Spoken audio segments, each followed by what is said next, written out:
Zaman internet sekarang ni kita boleh cakap memang best, memang sangat seronok tau. Tak dapat nak describe dia punya seronok tu. Sebab apa Kero cakap macam ni? Okay, kita ni boleh dikatakan sangat beruntung guys nak dibandingkan dengan orang yang hidup sebelum zaman internet. Internet secara officialnya wujud pada tahun 1983 dan kita ni lagi beruntung daripada orang yang tak sempat nak gunakan internet tu. Jadi apa yang Kero boleh cakap, kita ni kena bersyukur dengan apa yang kita ada sekarang ni. Memang betul ada pro and cons, ada baik dan buruk pasal internet ni. Tapi kalau kita tengok betul-betul, kalau kita kaji betul-betul, internet ni lebih banyak kebaikan daripada keburukan dia. Kira macam internet ni memudahkan semua benda dalam dunia ni. Apa yang Kero cuba sampaikan dekat korang sekarang ni, internet ni memang ada baiknya, tapi kita tak boleh lupa pula dekat dia punya keburukan dia. Dia memang boleh buat macam tu. Contohnya macam buatkan kita stay connect dengan kawan-kawan kita, dengan family kita. Tapi internet juga adalah satu platform yang membuatkan kita lebih senang untuk lari daripada kenyataan, untuk lari daripada realiti kehidupan kita. Sebabnya dekat internet ni macam-macam yang kita boleh jumpa. Memang takkan ada penghujungnya guys. Kita pun hayal main internet. Kita search apa je dekat internet, mostly ada dekat situ. Umpama benda tu dia ada dua perbezaan dunia. Dunia internet and dunia reality. Yang mana terlampau obses dengan internet,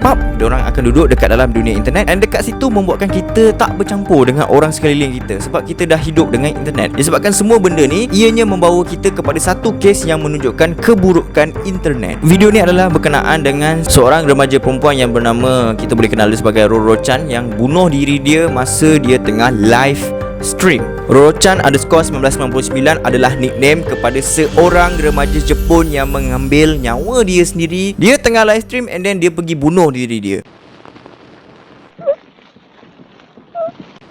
Kejadian ni berlaku pada tahun 2013 and masa tu dia ni baru je berumur 14 tahun. Roro Chan dilahirkan pada 26 Januari 1999. Nama sebenar dia masih lagi kita tak tahu sampai sekarang. Benda tu masih lagi menjadi misteri. Sebab apa? Kira akan bagi tahu kejap lagi. And then platform yang digunakan untuk dia streaming tu ada 4 platform: FC2, Nico, Tweetcast and Ustream. Keempat-empat platform ni dia punya base dia memang untuk video. Roro Chan dia mula live stream pada tahun 2012. Pada masa tu dia live sambil dia nyanyi-nyanyi. Kadang-kadang tu dia live sambil dia main piano. And sometimes dia berbual dengan dia punya audience dia, or dia punya viewers dia. Roro Chan pada masa tu boleh dikatakan famous gila dekat FC2 punya website. Sebab dia adalah ranking yang pertama menerima paling banyak viewers pada satu masa. Viewers yang dia dapat pada satu masa tu lebih kurang dalam 2,000 orang yang menonton dia punya live stream. Memang banyak lah kan, 2,000 guys. And then lama kelamaan Roro Chan ni dia makin buat benda yang gila masa dia tengah live stream. Salah satunya masa kita tengah lalu lalang dekat atas jalan raya tu, dia pergi lintas dengan secara berlari. Kita tengah busy road ni, dia pergi lari. And then ada satu lagi video yang menunjukkan dia tengah duduk dekat betul-betul penjuru bangunan yang tinggi. Atau sebab apa dia buat macam tu, masih lagi menjadi misteri. Ada yang cakap dia nak jadi famous, ada yang cakap dia lonely, ada yang cakap dia kurang kasih sayang ibu bapa, mak bapak dia pressure dia. Tapi tak apa, semua tu kita letak tepi dulu. We back to the story. Pada 24 November tahun 2013,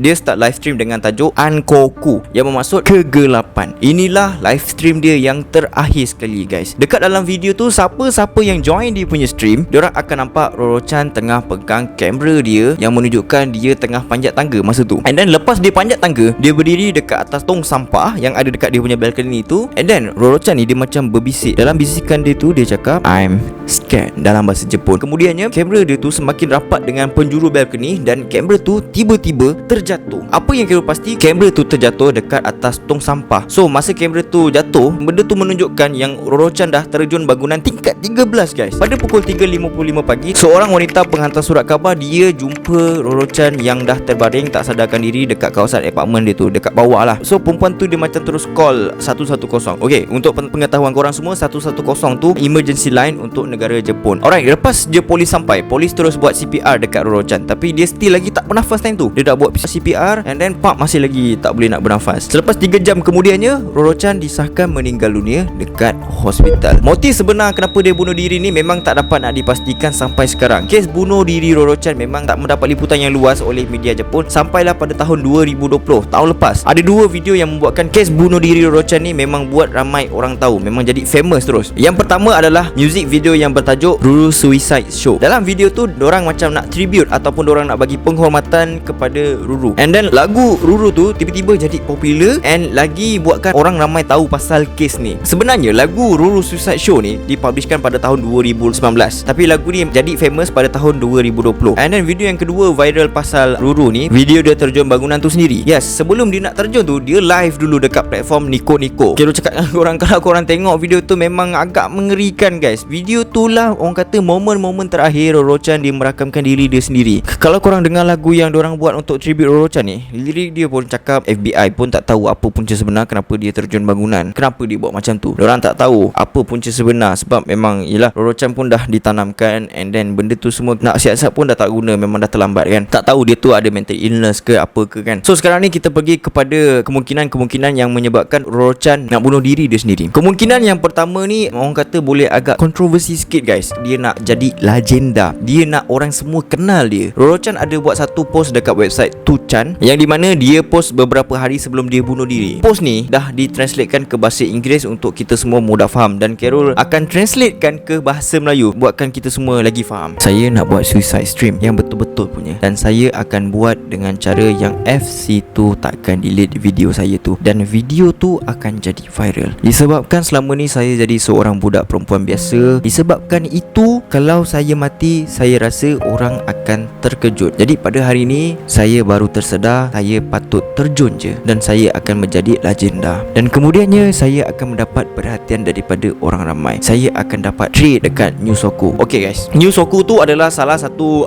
popular trade yang ada dekat website 2chan. Kita sama balik. Sebab itulah kalau saya post benda ni hari ni, saya takkan takut bila saya jatuh bangunan nanti. Saya tahu benda tu memang menyeramkan. Saya minta maaf, tolong maafkan saya. Saya rasa kalau darah saya terkeluar, semua orang akan tengok saya, dan orang yang saya tak kenal akan tengok saya. Saya dah fikir benda ni dah lama dah. Saya fikir saya nak jadi seorang legenda selepas saya mati nanti. So korang nampak sendiri, kemungkinan ni sangat kuat guys. Sebab dia nak jadi legend dan dia perlukan perhatian. Dua, nak jadi legend and dia perlukan perhatian. Okay, kita pergi kemungkinan yang kedua pula. Kemungkinan yang kedua ni berkenaan dengan depression. Carol rasa korang semua tahu yang negara Jepun adalah antara negara yang rakyat dia sendiri selalu membunuh diri disebabkan depression. Diorang stress, diorang depressed, diorang bunuh diri. Menurut daripada statistik yang dikeluarkan oleh World Health Organization, negara Jepun menduduki tangga ke-30 untuk negara yang paling banyak kejadian bunuh diri berlaku. So apa kaitan dengan Roro Chan pula? Carol dah tengok beberapa footage dari video-video lama Roro Chan masa dia stream tu. Ada beberapa footage yang agak suspicious, yang agak pelik, yang menunjukkan Roro Chan ni macam dia ada depression dekat live dia. Dia stress dengan live dia. Dia macam mengalami kemurungan dalam hidup dia. Maybe dia tak dapat fully attention daripada parents dia. Dia tak dapat kasih sayang daripada parents dia. Siapa tahu kan, or parents dia keep pushing dia untuk belajar or anything else. So kalau memang benda ni betul-betul berlaku, semua tu akan membuatkan Roro Chan tertekan, and no wonders dia bertindak untuk membunuh diri dia sendiri guys. So, Carol harap sangat korang semua okay, no depression. Kalau korang ada masalah dengan family atau masalah dengan kawan-kawan, korang kena share. Jangan simpan. Korang share dengan orang yang paling korang rapat atau korang percaya. At least benda tu boleh meringankan sikit korang punya tekanan, korang punya stress dekat dalam kepala korang ni. Ataupun benda yang paling senang lah, kita ni kan orang Islam, kita ada agama. Why not? Kalau ada masalah, doa je dengan Allah. Serius babe, korang cuba je luahkan apa isi hati korang masa tengah doa tu. Serius, Carol cakap betul-betul ni, memang serius lillahi ta'ala. Bila lepas korang buat macam tu, korang akan rasa macam terlepas daripada satu bebanan yang berat, and korang akan rasa lega gila, and korang akan rasa semangat untuk hadapi masalah korang tu. Aku dah tahu dah apa benda yang aku nak kena buat. Okay, I think that's all from Carol series. Until next time, Assalamualaikum.